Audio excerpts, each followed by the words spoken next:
Hello guys, आज हम करने जा रहे हैं National Commission on Human Right in India. Introduction की बात कर लेते हैं। In the United Nation General Assembly at Paris in 1991 principle of human right were laid down, later called Paris principle. 1991 में पेरिस में यूनाइटेड नेशंस की General Assembly हुई, जिसको बाद में पेरिस प्रिंसिपल के नाम से भी जाना गया।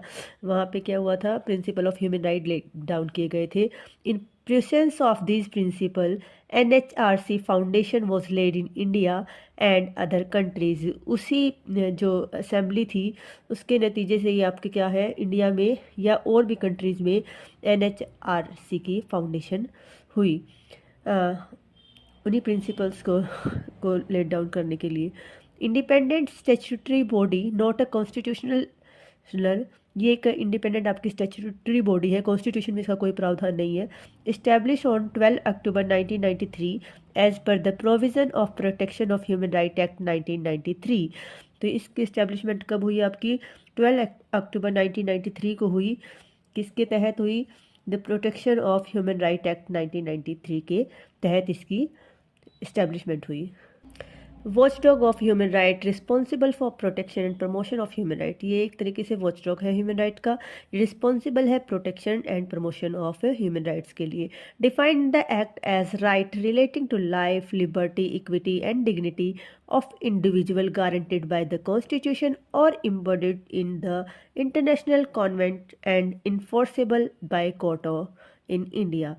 तो ये क्या है, डिफाइन करता है एक्ट एज राइट जो कि रिलेट है आपके लाइफ से, लिबर्टी से, इक्विटी से या डिग्निटी ऑफ इंडिविजुअल से, और गारंटेड बाय है किससे? कॉन्स्टिट्यूशन से, और embodied in the international covenant से, और इन्फोर्सेबल है ये कोर्ट इन इंडिया में। ऑब्जेक्टिव की बात करें to strengthen the institutional arrangement through which human right issue could be addressed, to keep check and balance on government regarding violation or excess of power used against human right, to complement and strengthen step already taken in the direction of human right. तो main objective क्या थे? Strengthen करना human right से related जो भी step लिए जा रहे हैं उनको, उसके बाद बैलेंस करना कि कोई गवर्नमेंट रिगार्डिंग वायलेशन ना हो रही हो, एक्सेस ऑफ पावर यूज़ ना करके ह्यूमन राइट्स को इफेक्ट किया जा रहा हो, तो ठीक है। उसके बाद स्ट्रेंथन द इंस्टीट्यूशनल अरेंजमेंट को विच human right issues could be addressed, ठीक है। तो ये सब इसके ऑब्जेक्टिव थे इस कमीशन के। आगे कर लेते हैं कंपोजिशन ऑफ NHRC। तो इसमें टोटल 6 परमानेंट मेंबर हैं और 7 आपके एक्स ऑफिसो मेंबर होते हैं। इसके आपका चेयरपर्सन जो होता है वो क्या होता है? करंट या previous chief justice of India हो सकता है, या justice of supreme court in India. उसके बाद उसके मेंबर जो हैं, 1 चेयरपर्सन हो गया, 5 मेंबर जो परमानेंट रहते हैं उसमें से 2 मेंबर होते हैं आपके ये retired current justice of supreme court of India हो सकता है, या फिर retired current chief justice of high court भी हो सकते हैं। 3 मेंबर जो हैं वो रिनोवर्ड जूरिस्ट ऑफ इंडिया हो सकते हैं, बट 1 शुड बी वुमेन होनी ज़रूरी है, ठीक है। उसके बाद अगर हम 7 एक्स ऑफिसो मेंबर की बात करें तो ये क्या है? Chairperson of commission of minority, chairperson of commission of SC, chairperson of commission of ST, chairperson of commission of BC, chairperson of commission of women, chair commissioner for person with disability, या chairperson of commission of protection of child right. तो ये 7 x officio member हैं और 6 आपके permanent हैं, जिसमें से 1 chairperson, 2 आपके रिटायर्ड आपके करंट SC के जस्टिस और retired current chief justice of high court हो सकते हैं, 3 मेंबर आपके रिनोवर्ड जजेस हैं, जिसमें से 1 वुमेन होनी कंपलसरी है, ठीक है। तो ये आपकी क्या थी? कंपोजिशन थी NHRC की। आगे कर लेते हैं हम इनके अपॉइंटमेंट की बात। Appointment of member, chairperson and members are appointed by the president और recommendation of 6 member committee which include, president करता है बट रिकमेंडेशन ऑफ एक कमेटी करता है। कमेटी में 6 मेंबर होते हैं, वो कौन कौन से होते हैं? प्राइम मिनिस्टर होता है, लोकसभा स्पीकर होते हैं, डिप्टी चेयरमैन ऑफ राज्यसभा होते हैं, leader of opposition both Lok Sabha and Rajya Sabha होते हैं। उसके बाद यूनियन होम मिनिस्टर, प्लस में सीटिंग जज ऑफ द सुप्रीम कोर्ट और sitting chief justice of any high court in consultation of CGI of India, sorry. उसके बाद chairperson and members hold the position until the age of 70 year or 3 year whichever is earlier. All the member are eligible for reappointment. Appointment की बात हो गई तो अब removal की बात करते हैं। रिमूवल कैसे होएगा? If he is adjudged insolvent, या if he is engaged in any paid employment outside the office, या unfit to continue his office by infirmity of body or mind, he is unsound mind or declared so by competent court, convicted and sentenced to imprisonment for an offense हो, या misbehavior और incapacity of position with supreme court inquiry हो। Note की बात है एक आपका, तो क्या होता है, salaries are given by central government and can not be deprived of allowance. तो सेंट्रल गवर्नमेंट इनकी जो है सैलरी देती है और उसको डिप्राइव नहीं किया जा सकता अलाउंस से। अब फंक्शन देख लेते हैं या पावर ऑफ एनएचआरसी देख लेते हैं। Inquire and investigate matter relating to human right violations, intervene in any judicial proceeding relating to human right, visit jails and detention place to see living conditions of jail mates, to review safeguard and constitutional remedy for promotion and protection of human right, to study treaties related to human right and international law, to undertake and promote research in the field of human right, to spread literacy among the people. NHRC has the power of civil court and can grant interim relief, authority to recommend the payment of compensation or damage, to promote effort of NGOs। तो ये सब काम किसके हैं, NHRC के।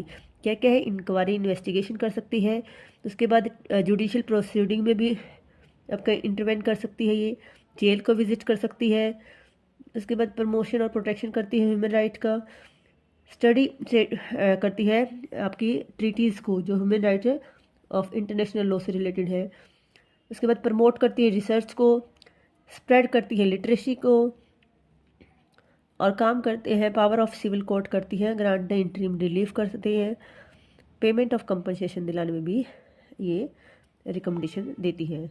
इसी तरह ये प्रमोट आपके जो है प्रमोट करते हैं एफर्ट ऑफ एनजीओ, जो एनजीओ वर्क करती है उसके भी वर्क को ये प्रमोट करती है। कौन, NHRC, national human right commission. Working of NHRC और देख लेते हैं हम। एनएचआरसी का हेडक्वार्टर जो है वो लोकेटेड है आपका दिल्ली के अंदर। NHRC has own nucleus of investigation staff, अपना खुद का स्टाफ होता है इनका। NHRC has all power of civil court and its proceeding have a judicial character, खुद की अपनी पावर है एज ए सिविल कोर्ट और जुडिशियल करेक्टर का इसका नेचर है। Recommendation not low binding to central और स्टेट गवर्नमेंट, जो इसकी रिकमेंडेशन ये रिकमेंडेशन देता है एनएचआरसी, और इसकी रिकमेंडेशन ना ही सेंट्रल गवर्नमेंट और ना ही स्टेट गवर्नमेंट पे बाउंडेड होती है। NHRC can make call report from central और स्टेट गवर्नमेंट, कॉल कर सकती है रिपोर्ट को। Recommendation not low binding to central और स्टेट गवर्नमेंट, वही बात को बोल दी। No control over armed forces, NHRC का कोई कंट्रोल नहीं है आर्म्ड फोर्स पे। एनएचआरसी सबमिट एनुअल और special report to central government और स्टेट गवर्नमेंट कंसर्न्ड। उसके बाद परफॉर्मेंस और अचीवमेंट की बात कर लेते हैं यहाँ पे। तो एबोलिशन ऑफ बैंड लेबर, इसके जो एनएचआरसी के आने से बहुत जो परफॉर्मेंस या फिर जो अचीवमेंट हुई वो क्या है, तो जो बैंडेड लेबर था उसका एबोलिशन हो पाया। Functioning of mental hospital at Ranchi, Gwalior etcetera. Review of child marriage act, prevention of child employment, prevention of sex tourism and human trafficking. उसके बाद harassment of women at work place, problem of denotified area या right to disable person, protection और promotion of human rights. तो ये सारे इसके क्या है, परफॉर्मेंस या अचीवमेंट है एनएचआरसी की। अगर मेन काम की बात करें तो abolition of bonded labour, abolition of child labour, right to the of the disabled persons, right of person affected by HIV AIDS, step to check custodian death, rape और torture etc। ठीक है। NHRC के पास challenge क्या थे, NHRC faces several changes that can impede in effectiveness. इसमें challenge क्या है इसके, एक तो डिलेड अपॉइंटमेंट में बहुत डिले रहता है। नॉन बाइंडिंग रिकमेंडेशन जो है वो बाइंडिंग नहीं है, तो टूथलेस टाइगर है एक तरीके से। इनएबिलिटी टू पनिश वॉयलेटर्स को ये पनिश नहीं कर सकती, ये इसमें खामी है। Limited investigation authority, time constant और ऑन कंप्लेंट, रिएक्टिव अप्रोच या परसीव्ड लैक ऑफ इंडिपेंडेंस। तो ये कुछ इसकी खामियां हैं। इतनी खामियां होने के बावजूद भी बहुत अच्छा काम कर रही है ये, काफ़ी कुछ इसने किए हैं काम, वो हम पढ़ चुके हैं काम। तो आई होप आप सबको समझ आएगा। Please like share and subscribe. Thank you.